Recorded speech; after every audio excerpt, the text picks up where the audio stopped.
Rumah sakit berdiri megah di pinggiran kota. Bangunannya tinggi, catnya masih terlihat baru, tapi tak banyak aktivitas di dalamnya. Beberapa bangsal kosong. Ruang UGD sepi. Lorong-lorong yang seharusnya dipenuhi suara tangisan dan langkah kaki, kini hanya menyisakan suara AC yang mendesis lirih. Dr. Arman, direktur rumah sakit itu, berdiri di balik kaca besar ruang kerjanya di lantai 3. Pandangannya kosong menatap halaman rumah sakit yang hanya diisi satu ambulans tua dan beberapa petugas keamanan yang tampak malas. Pasien tinggal 4 orang. Dok. 2 rujukan dari puskesmas. 2 lagi keluarga pasien minta pulang karena katanya pelayanan kurang. Suara Suster Lela, kepala perawat, memecah lamunan.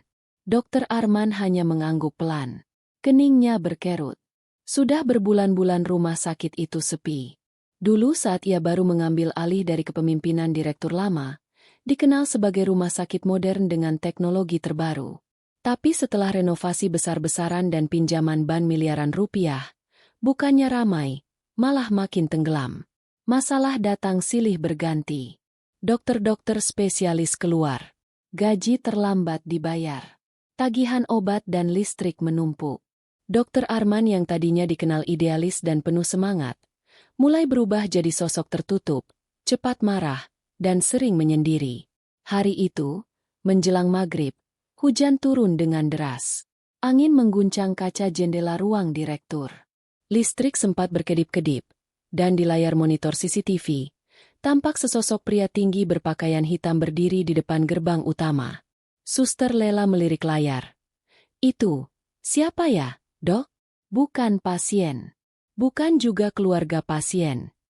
Dokter Arman mendekat. Sosok itu menatap lurus ke arah kamera. Tak bergerak. Wajahnya gelap.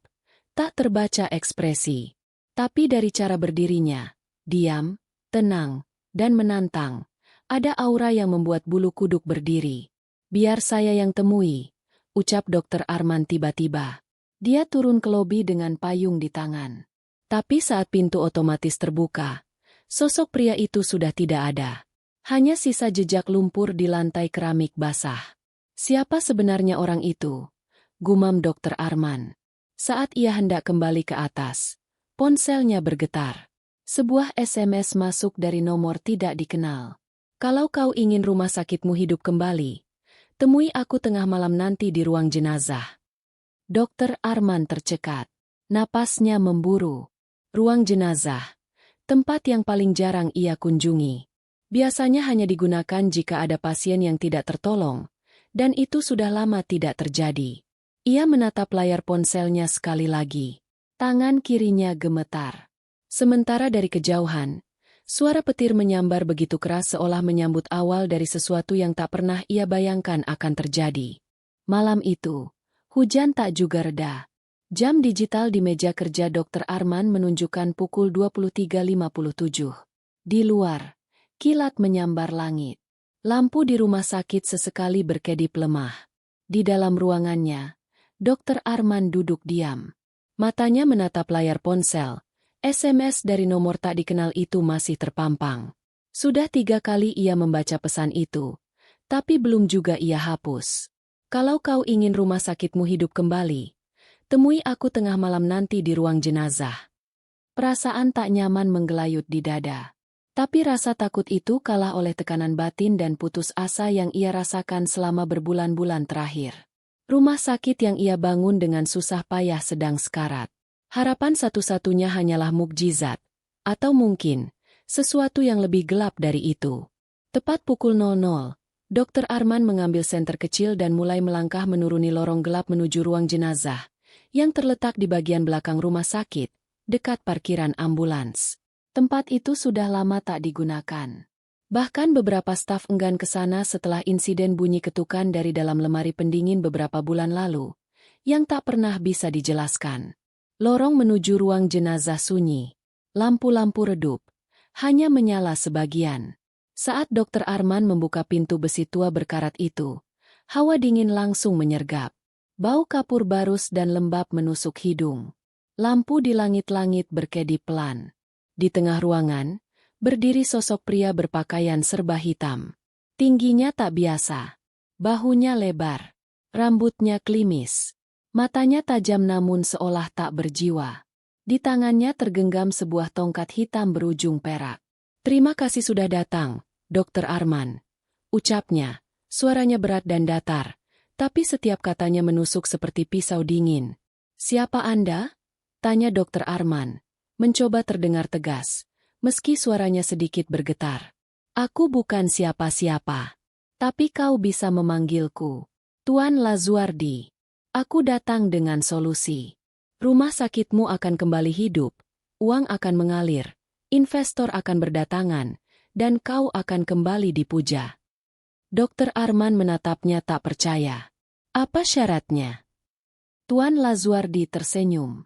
Senyuman yang tidak mengandung rasa hangat sedikit pun. "Tak banyak. Kau hanya perlu memberi apa yang tidak kau butuhkan. Mereka yang sekarat, mereka yang tak punya harapan hidup, biarkan mereka pergi lebih cepat." Arman melangkah mundur. "Maksudmu pasien? Kau dokter, tapi kau juga pemilik rumah sakit. Ini bukan soal menyelamatkan satu nyawa, tapi menjaga ratusan tetap bisa hidup. Bukankah begitu cara dunia bekerja?" Tuan Lazuardi mengeluarkan gulungan kertas dari dalam jasnya. "Kontrak. Aku tak memaksamu, Dokter Arman. Tapi ingat, tak semua orang mendapat kesempatan kedua." Dokter Arman menggenggam kertas itu dengan tangan gemetar. Ia merasa dinding ruangan mulai berputar. Udara menjadi lebih dingin. Dan dari sudut matanya, ia melihat lemari jenazah yang tadinya kosong kini bergetar perlahan, seolah ada sesuatu yang ingin keluar dari dalamnya. Dan sebelum Arman sempat berkata apa-apa lagi, Tuan Lazuardi telah menghilang. Yang tersisa hanya kontrak di tangannya, dan suara samar dari dalam lemari besi. "Tolong, saya masih hidup." Dokter Arman berdiri terpaku. Nafasnya tercekat. Ruangan jenazah begitu dingin, tapi tubuhnya berkeringat dingin. Suara itu jelas terdengar dari dalam lemari pendingin mayat. "Tolong, saya masih hidup." Tangannya bergetar saat ia mendekati pintu lemari besi yang bergetar pelan. Tidak mungkin. Ruang jenazah ini kosong sejak 2 minggu lalu. Bahkan tidak ada laporan pasien meninggal hari ini. Dengan ragu, ia menarik pegangan logam pintu pertama. Hempah, kosong. Lalu ia berpindah ke pintu kedua. Sama, masih kosong. Suaranya kini terdengar lebih lemah, lebih menyayat. "Saya dingin, jangan biarkan saya mati." Arman membuka pintu ketiga, dan kali ini, benar, ada seseorang di dalam. Seorang pria tua dengan infus masih menancap di tangannya. Matanya terbuka setengah, bibirnya membiru, tangannya bergetar lemah. "Ya Tuhan!" Arman panik. Ini pasien." Ia segera menarik tubuh pria itu keluar, memanggil bantuan lewat HT, lalu melakukan resusitasi seadanya. Tak lama kemudian, Suster Lela dan 2 perawat datang tergopoh-gopoh. Mereka terkejut bukan main saat melihat Dokter Arman mencoba menyelamatkan mayat yang ternyata masih bernyawa. Ini pasien dari ruang isolasi yang katanya meninggal kemarin sore. "Tapi, kenapa bisa di sini, Dok?" Dokter Arman tak menjawab. Dalam hatinya bergolak. Apakah ini salah satu dari tanda yang diberikan oleh makhluk tadi? Atau ini ujian pertama? Satu hal yang pasti, Tuan Lazuardi bukan orang biasa. Ia bisa muncul tanpa suara, tahu isi pikirannya, dan kini, entah bagaimana, memindahkan pasien hidup ke lemari mayat. Setelah kondisi pasien stabil, Arman kembali ke ruangannya. Kontrak itu masih ada di sakunya. Terlipat rapi. Di bagian atasnya tertulis huruf emas. Perjanjian kemakmuran rumah sakit. Dengan tangan gemetar, ia membuka lembar pertama. Dengan menandatangani perjanjian ini, penanda tangan menyetujui untuk menerima limpahan rezeki dan kejayaan, sebagai imbalan atas pengorbanan jiwa-jiwa yang tak lagi dianggap berguna di mata dunia medis. Segala konsekuensi bersifat mengikat hingga akhir hayat. Dokter Arman menutup matanya. Ia tahu, ini bukan hanya sekadar kesepakatan bisnis. Ini adalah awal dari sesuatu yang mengerikan. Pagi harinya, Suasana rumah sakit berubah drastis. Tak ada yang tahu apa yang terjadi semalam, kecuali Dokter Arman.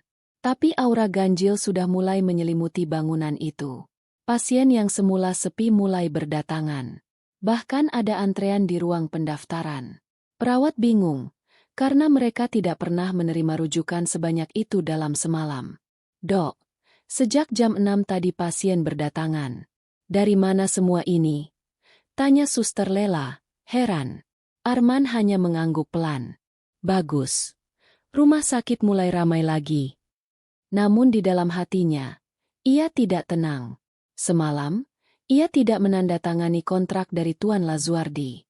Tapi keanehan sudah mulai terjadi.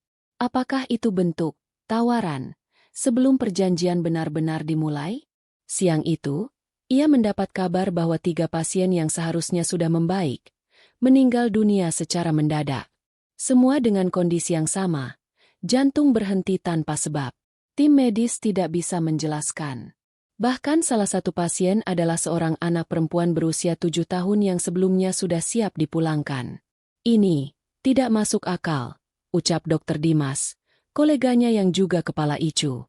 Arman hanya diam. Dalam pikirannya, ia teringat kata-kata Tuan Lazuardi. Berikan mereka yang tidak punya harapan, yang keberadaannya hanya menjadi beban. Maka kekuatan akan mengalir.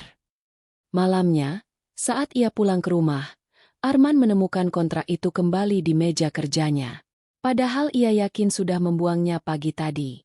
Kini, sebuah pulpen hitam terletak di atasnya, dan sebuah pesan baru tertulis di bagian bawah dokumen. 3 jiwa telah kami ambil sebagai bentuk goodwill. Tapi ingat, tanpa persetujuanmu, keajaiban ini hanya sementara. Tanda tangani sebelum darah keempat tumpah, atau semuanya akan hancur bersamamu. Arman terduduk lemas.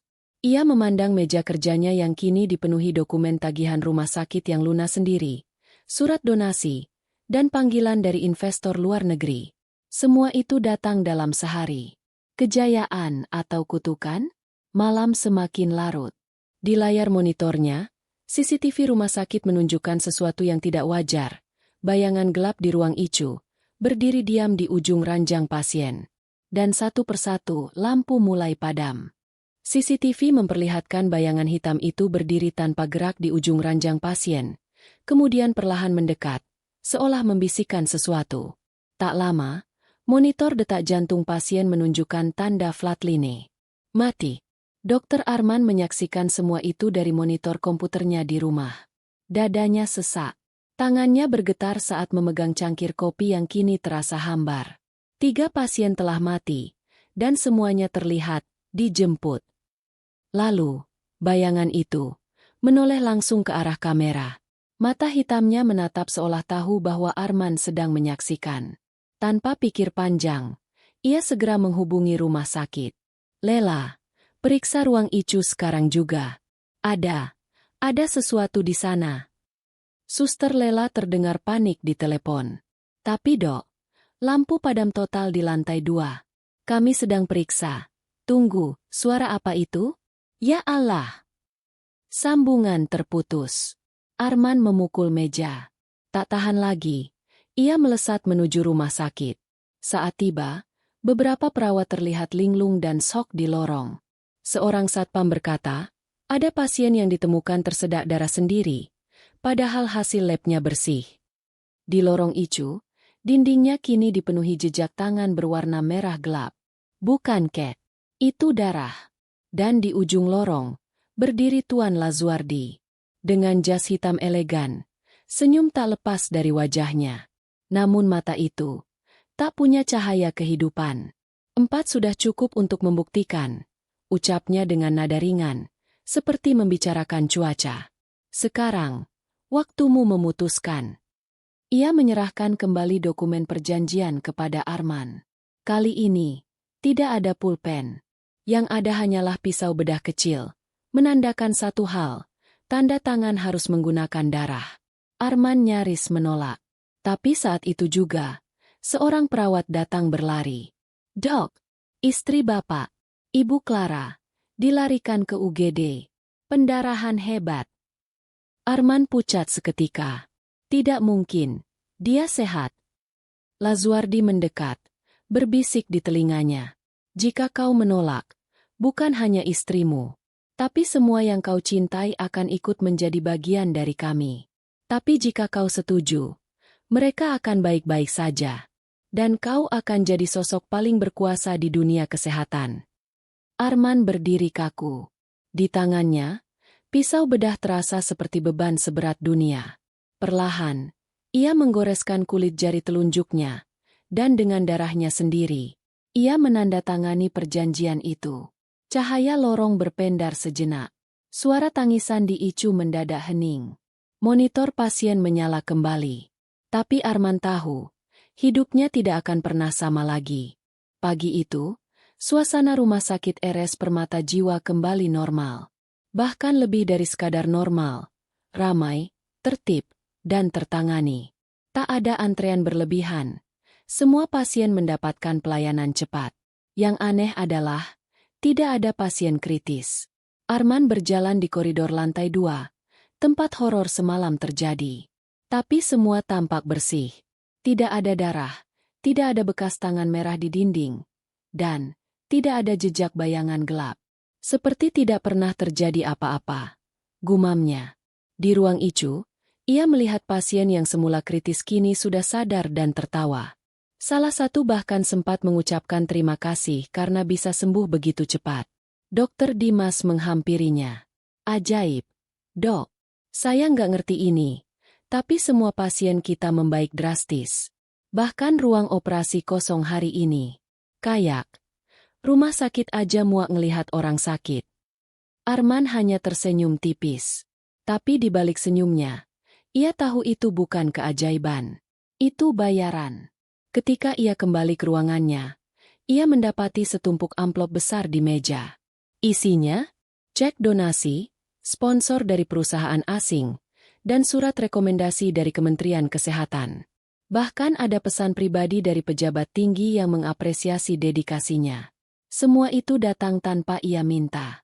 Saat membuka laci mejanya, ia melihat sebuah jam tangan mewah bertuliskan inisial L. Hadiah dari siapa? Tidak ada catatan. Tapi ia tahu, itu milik mereka. Tengah hari, Arman pulang ke rumah. Clara, istrinya, sudah sembuh total. Tidak ada pendarahan. Bahkan dokter kandungan yang menanganinya pun mengaku bingung karena hasil medis Clara sangat sehat. Bahkan lebih baik dari sebelumnya. Malam harinya, Arman menatap kaca cermin di ruang kerjanya. Ia memperhatikan wajahnya sendiri. Masih sama, namun tatapannya lebih dalam, lebih gelap. Lalu, suara itu muncul lagi. Selamat datang dalam keluarga kekuasaan. Setiap keberhasilanmu kini dibayar dengan nyawa. Tapi bukan kamu yang menentukan siapa. Suara itu keluar dari dalam cermin. Dan sosok Tuan Lazuardi muncul samar di balik pantulan. Arman memalingkan wajah. Ia sadar, kini ia bukan sekadar dokter. Ia telah menjadi bagian dari sistem gelap yang lebih besar. Dan ia tak bisa keluar. Tapi, benarkah tidak bisa? Ataukah ada harga lebih besar yang belum dibayar? Sudah 2 minggu berlalu sejak Dr. Arman menandatangani perjanjian berdarah itu. Rumah sakit Permata Jiwa kini dikenal sebagai rumah sakit ajaib.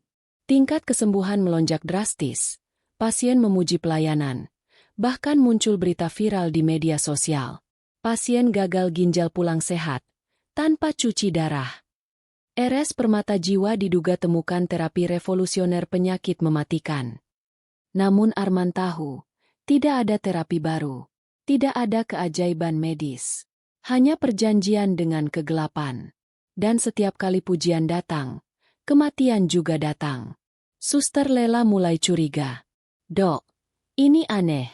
Hari ini ada 2 pasien yang sembuh tiba-tiba. Tapi bersamaan, 2 keluarga pasien yang sudah dipulangkan seminggu lalu melapor. Mereka meninggal mendadak di rumah. Tanpa sebab jelas. Dokter Arman pura-pura tak terkejut. Tapi pikirannya kacau.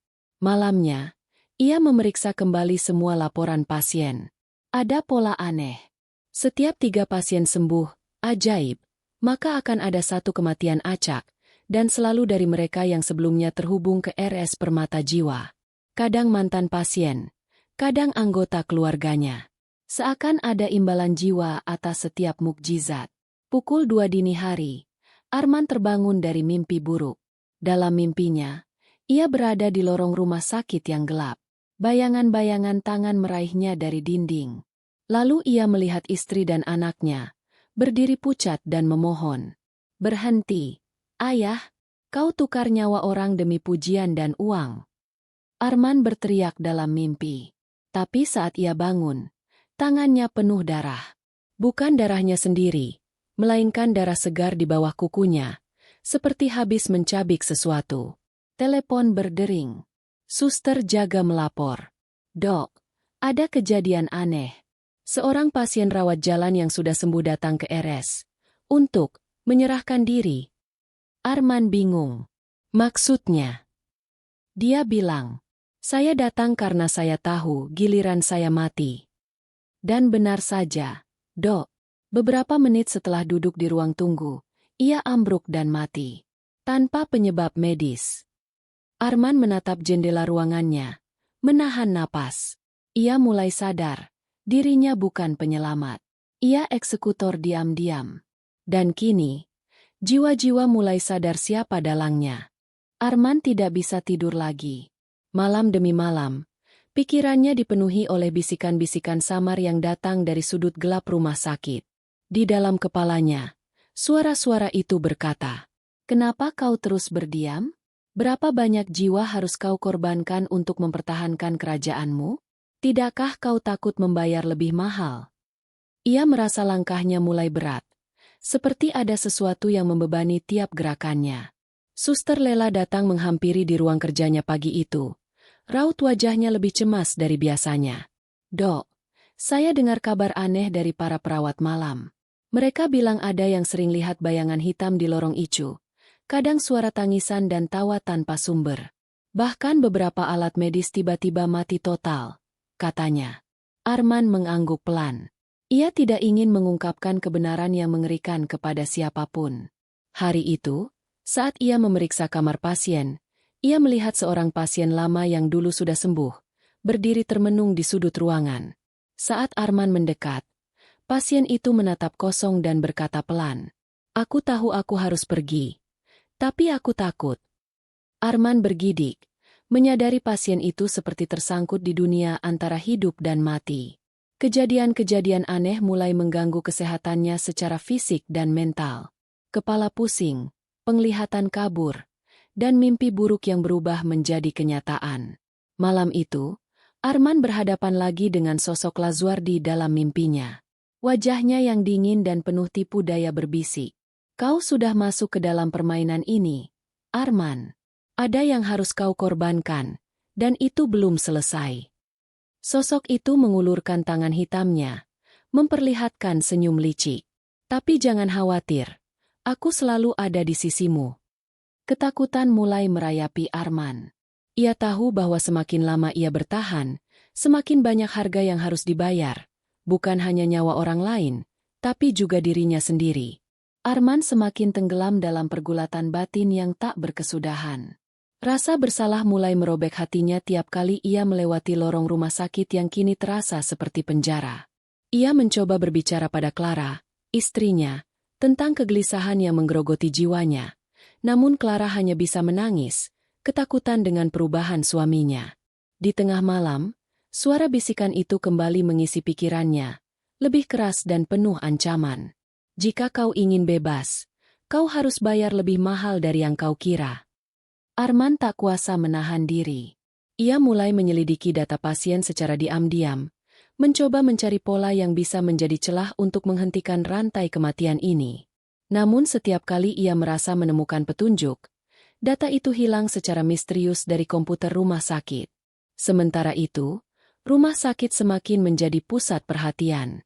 Dana mengalir tanpa henti, dan media mulai mengidolakan RS Permata Jiwa sebagai tempat yang memberikan keajaiban medis. Arman tahu semua ini palsu. Malam itu, di ruang kerjanya, Arman menemukan surat tanpa nama yang bertuliskan, "Jika kau ingin bertahan, jangan cari-cari jawaban." Tapi jika kau ingin keluar, datanglah ke gedung tua di pinggir kota, tepat tengah malam. Dengan napas bergetar, Arman sadar bahwa tawaran itu adalah jebakan sekaligus peluang. Pukul 23.45, Arman berdiri di depan gedung tua yang terpencil di pinggir kota, tempat yang disebut dalam surat misterius itu. Angin malam berhembus dingin, membawa aroma debu dan kayu lapuk. Gedung itu tampak suram dan penuh dengan aura gelap. Pintu kayu yang retak berderit perlahan saat Arman mendorong masuk. Hatinya berdebar kencang, tapi tekadnya kuat. Ia ingin membebaskan diri dari belenggu kegelapan. Di dalam, hanya ada cahaya lilin yang redup, dan sebuah meja kayu tua dengan buku tebal terbuka. Di sisi lain ruangan, sosok berkostum serba hitam menunggu, wajahnya tertutup bayangan. Suara berat dan dingin itu mengisi ruang. Aku tahu kau penasaran, Arman. Tapi setiap langkah menuju kebebasan membutuhkan pengorbanan. Arman menatap tajam. Siapa kau? Dan apa maksud surat ini? Sosok itu melangkah maju. Wajahnya mulai terlihat.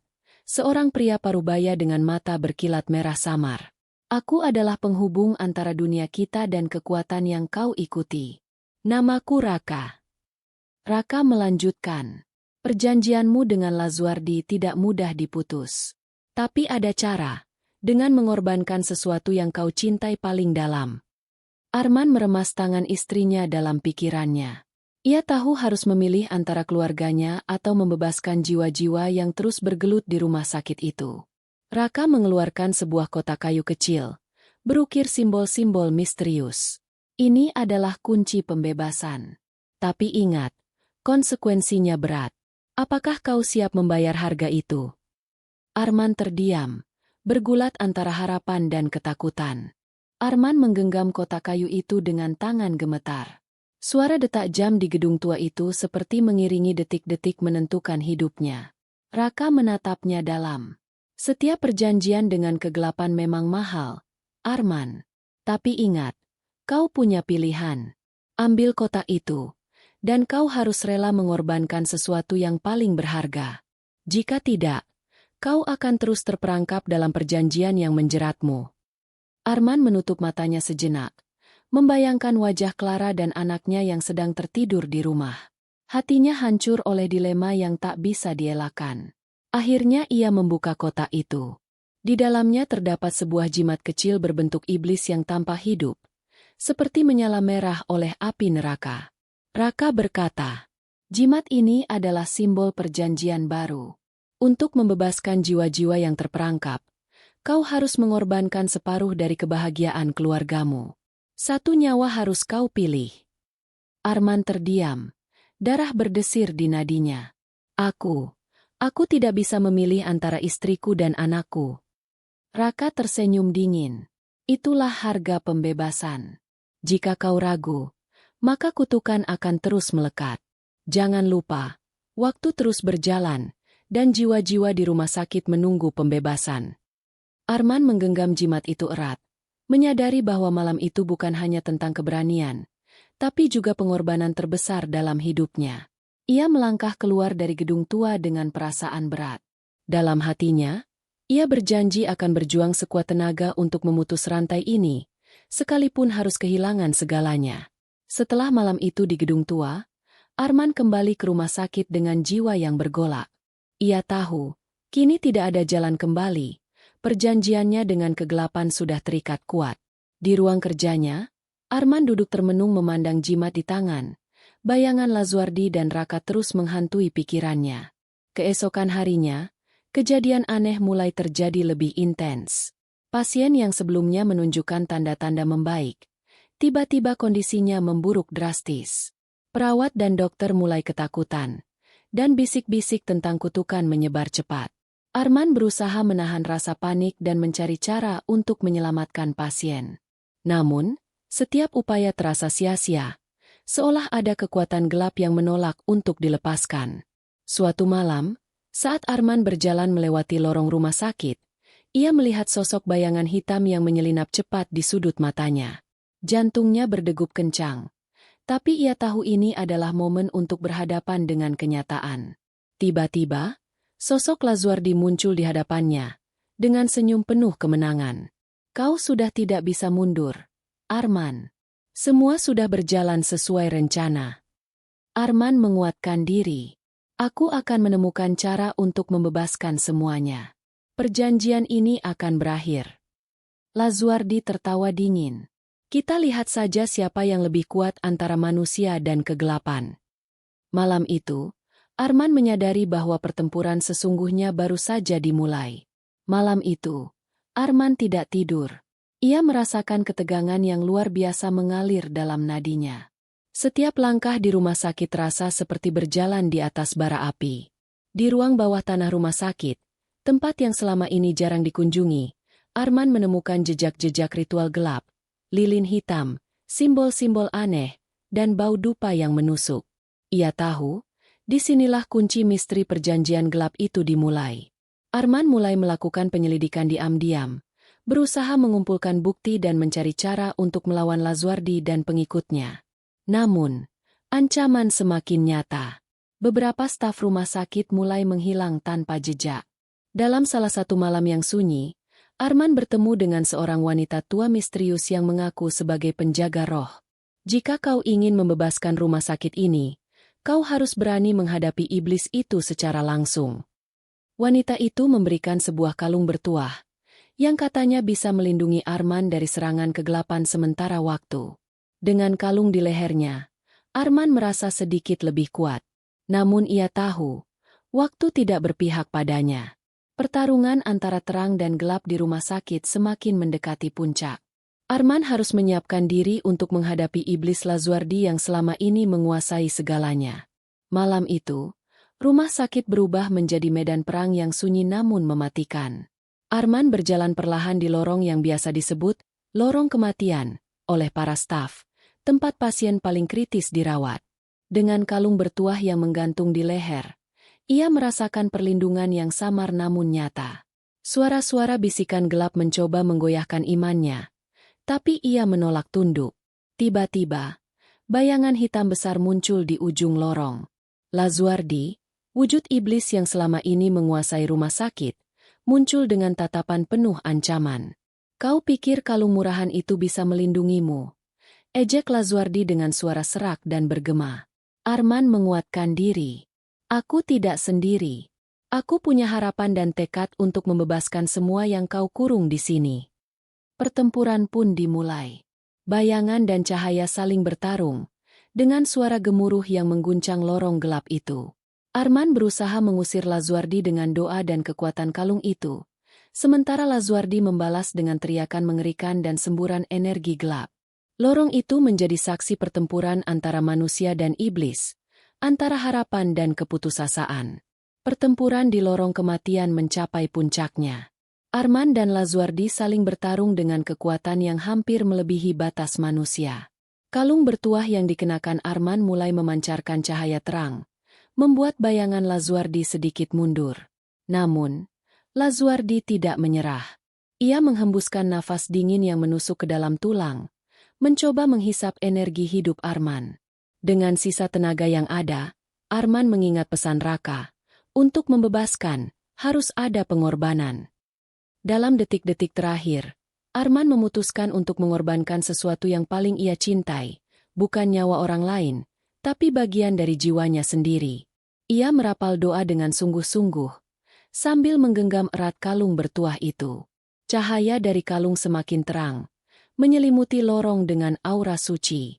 Lazuardi berteriak kesakitan, lalu perlahan menghilang, terbakar oleh cahaya itu. Namun, setelah semuanya reda, Arman jatuh lemas. Tubuhnya melemah karena sebagian jiwanya telah terkuras untuk mengalahkan iblis itu. Setelah pertarungan yang melelahkan, rumah sakit terasa sunyi. Lorong-lorong yang biasanya dipenuhi bisikan dan kegelapan kini mulai terang oleh sinar pagi. Arman terbaring di ruang perawatan. Tubuhnya lemah tapi matanya masih bersinar penuh tekad. Clara, istrinya, duduk di sampingnya, memegang tangan suaminya dengan erat. Dokter-dokter yang sempat hilang mulai kembali, dan pasien-pasien yang sebelumnya memburuk menunjukkan tanda-tanda membaik. Namun, Arman tahu perjuangan belum sepenuhnya usai. Dalam hatinya masih ada bayangan gelap yang samar menghantui. Pengorbanan jiwa itu meninggalkan bekas yang tak mudah hilang. Raka muncul lagi. Kali ini dengan ekspresi berbeda. Kau berhasil, Arman. Tapi ingat, perjanjian dengan iblis tak pernah benar-benar selesai. Ada konsekuensi yang harus kau tanggung. Arman mengangguk pelan. Aku siap menghadapi apapun demi keselamatan orang-orang yang aku cintai. Malam itu, Arman memandang langit dari jendela rumah sakit, berjanji pada dirinya sendiri untuk menjaga keseimbangan antara terang dan gelap. Malam mulai turun kembali di rumah sakit, namun suasana kini berbeda. Meski arus pasien mulai membaik dan staf beraktivitas normal, ada bisikan halus yang mulai terdengar di sudut-sudut lorong. Arman yang sedang duduk di ruang kerjanya, mendengar suara-suara samar memanggil namanya. Ia menepisnya sebagai efek kelelahan, tapi suara itu terus datang, semakin jelas dan menggoda. Suatu malam, ia bermimpi buruk. Sosok hitam yang lebih menakutkan dari Lazuardi muncul, memandangnya dengan mata merah menyala. Kau pikir aku sudah pergi? Aku hanya bersembunyi, menunggu waktu yang tepat. Arman terbangun dengan napas terengah. Tubuhnya berkeringat dingin. Ia sadar, kegelapan itu belum benar-benar hilang. Clara yang merawatnya juga merasakan perubahan. Suatu kali, ia melihat bayangan samar melintas di cermin kamar mereka, membuat bulu kuduknya berdiri. Arman mulai melakukan riset lebih dalam tentang ritual dan dunia gelap yang pernah menyelimutinya.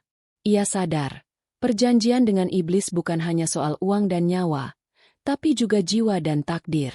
Ia bertekad untuk mencari bantuan dari orang-orang yang paham ilmu gaib, agar bisa mengusir bayangan yang tersisa. Arman memutuskan untuk menemui seorang dukun terkenal yang tinggal di pinggiran kota. Namanya Pak Hadi, sosok yang sudah lama dikenal memiliki kemampuan mengusir roh jahat. Saat Arman tiba, Pak Hadi menyambutnya dengan tatapan tajam penuh misteri. Kau membawa beban besar, Nak. Perjanjian dengan iblis itu bukan hal yang bisa diatasi sendiri. Arman menceritakan semuanya, dari awal perjanjian Lazuardi, sampai pengorbanannya untuk mengalahkan iblis itu. Pak Hadi mengangguk pelan, lalu berkata, untuk membersihkan rumah sakit ini, kau harus melakukan ritual pembersihan besar-besaran. Tapi ingat, proses ini akan membuka jalan bagi banyak hal yang tersembunyi. Kau harus siap menghadapi apapun. Mereka mulai merancang ritual, mengumpulkan benda-benda suci, dan mempersiapkan energi positif untuk melawan kegelapan yang tersisa. Di sisi lain, rumah sakit mulai mengalami gangguan aneh. Peralatan medis mati mendadak, pasien mengalami halusinasi, dan staf mulai merasa tertekan tanpa sebab jelas. Arman tahu, waktu semakin sempit. Ia harus segera menjalankan ritual sebelum kegelapan kembali menguasai segalanya. Hari yang ditunggu tiba. Arman dan Pak Hadi memulai ritual pembersihan di rumah sakit dengan penuh konsentrasi. Di tengah lorong yang dulu dikenal sebagai lorong kematian, mereka menempatkan berbagai benda keramat, dupa, air suci, dan mantra-mantra kuno yang menggema. Tiba-tiba, suhu ruangan menurun drastis. Bayangan hitam muncul lagi. Kali ini lebih besar dan lebih marah. Lazuardi dan kegelapan yang tersisa menyerang dengan ganas, mencoba menggagalkan ritual itu. Arman dan Pak Hadi berjuang keras, mengucapkan doa dan mantra dengan lantang. Clara dan beberapa staf yang percaya membantu menjaga lingkungan agar energi positif tetap kuat. Dalam klimaks ritual, Arman harus menghadapi bayangan terkelam dari masa lalunya, sebuah perjanjian yang pernah ia buat tanpa sadar dulu, yang menjadi pintu masuk kegelapan di rumah sakit. Dengan keberanian dan pengorbanan lebih besar, Arman memutuskan untuk mengorbankan satu hal yang sangat berharga baginya demi mengusir kegelapan selamanya. Ritual sudah mencapai puncaknya. Arman berdiri di tengah lingkaran suci, napasnya berat. Pak Hadi terus membacakan mantra-mantra kuno dengan suara tegas, mengalirkan energi positif ke seluruh ruangan. Namun, bayangan gelap yang muncul tak henti-hentinya menyerang, berusaha merebut jiwa Arman kembali.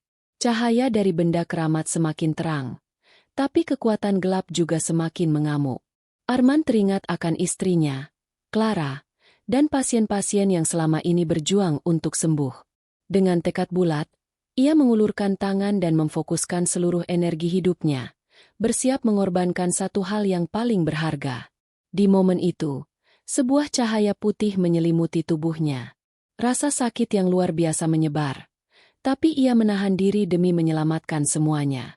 Saat ritual selesai, bayangan itu perlahan menghilang, rumah sakit menjadi terang kembali. Namun, pengorbanan itu tidak tanpa harga. Arman kehilangan sebagian besar ingatan tentang masa lalunya, kenangan indah bersama Clara, kenangan masa kecil, dan sebagian besar jati dirinya.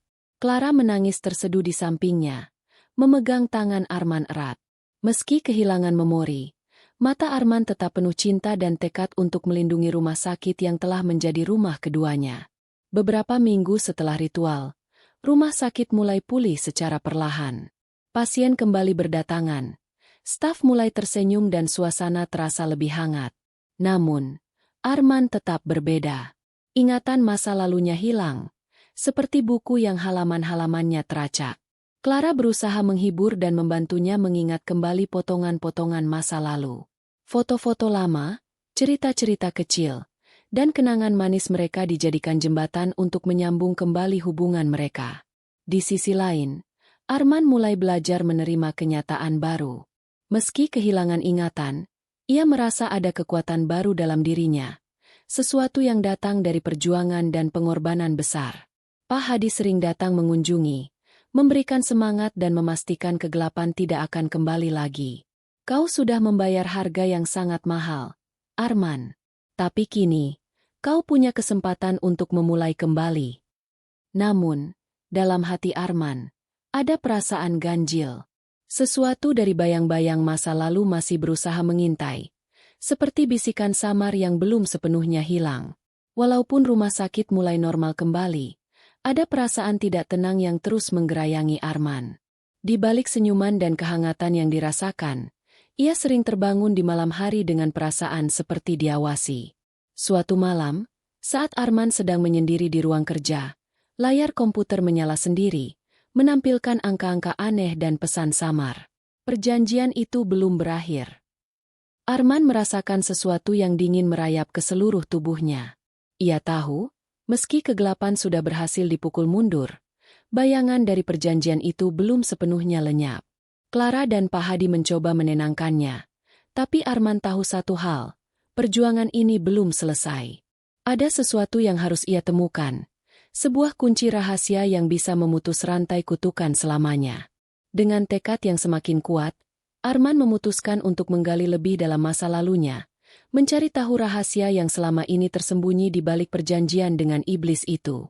Meskipun rumah sakit sudah mulai kembali normal, Arman merasakan kegelisahan yang tak kunjung hilang. Di balik kesibukan sehari-hari dan senyum penuh harapan dari para staf dan pasien, ada sesuatu yang mengusik pikirannya. Suatu malam, ketika dia sedang menutup kantor, lampu tiba-tiba berkedip dan mati. Di kegelapan, suara-suara samar mulai terdengar, bisikan yang seolah berasal dari sudut-sudut gelap rumah sakit. Arman menggenggam foto lama yang diberikan Clara, berharap bisa menemukan kekuatan dari kenangan itu. Namun, tiba-tiba ponselnya berdering. Di layar muncul nomor tak dikenal. Dengan ragu, Arman mengangkat. Suara berat dan dingin terdengar di ujung sana. Perjanjian belum selesai. Arman, masih ada hutang yang harus kau bayar. Jantung Arman berdegup kencang. Suara itu seperti mengingatkan dia pada bayangan masa lalu yang selama ini berusaha dia lupakan. Keesokan harinya, Arman menemui Pak Hadi dan Clara untuk membicarakan kejadian aneh ini. Mereka sadar, kegelapan mungkin sudah berhasil dipukul mundur, tapi bayangannya tetap bersembunyi, menunggu kesempatan untuk kembali. Arman memutuskan untuk menyelidiki lebih dalam, menggali arsip lama rumah sakit dan mencari tahu siapa sebenarnya yang berada di balik perjanjian mengerikan itu. Dengan bantuan Clara dan Pak Hadi, Arman siap menghadapi kegelapan yang belum sepenuhnya sirna. Ini bukan lagi soal uang atau kekuasaan. Ini tentang menyelamatkan jiwa dan masa depan rumah sakit yang dicintainya. Arman, Clara, dan Pak Hadi bekerja tanpa lelah menggali kebenaran di balik perjanjian gelap yang membayangi rumah sakit. Mereka menemukan dokumen rahasia yang membongkar keterlibatan seseorang dari jajaran atas rumah sakit yang dulu melakukan transaksi mencurigakan dengan entitas misterius. Dengan bukti itu, Arman mengajukan laporan resmi ke pihak berwenang dan mengajak seluruh staf untuk bersatu menolak segala bentuk praktik gelap. Namun, perlawanan tak berhenti di situ. Bayangan gelap terakhir muncul untuk menguji keberanian mereka. Arman harus menggunakan seluruh kekuatan dan keberaniannya untuk menepis kegelapan, mengakhiri kutukan yang selama ini menghantui. Di tengah pertempuran final, Arman berdiri teguh dengan keyakinan bahwa manusia punya kekuatan untuk memilih jalan yang benar, meski harus menghadapi konsekuensi berat. Akhirnya, setelah perjuangan panjang, kegelapan sirna, dan rumah sakit kembali menjadi tempat yang penuh harapan dan kehidupan, Arman dan Clara memandang masa depan dengan penuh optimisme. Meski perjalanan masih panjang, mereka yakin bahwa kejujuran dan keberanian akan selalu menang.